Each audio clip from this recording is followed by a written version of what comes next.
June hogs were up modestly, but they also posted a new contract high close right at 105. So a lot of strength for the hogs. In fact, we are starting to get towards the overbought territory on the relative strength index.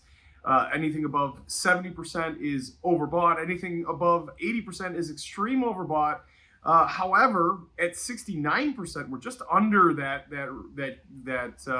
threshold of that 70% threshold.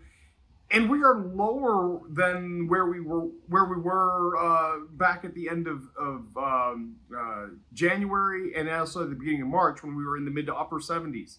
So there is still room there, but it is starting to get into being an overbought situation. This has also kind of been driven by some stronger domestic demand. Pork cutouts are the strongest they've been since last September. Again, reflecting that the American consumer is going out and buying pork. We've also seen slaughter slow down a little bit in recent weeks. So you've got a little bit of a supply issue, but then you also have strong demand. And that's all fueling the strength that we've seen as the hogs have continued to have a very significant bounce off the lows that they had right at the beginning of the calendar year. Now, we also had export sales, as we normally do on Thursday mornings. The weekly export sales, they slowed down here from the last couple of weeks. It's still a pretty decent number at 28.7 thousand metric tons.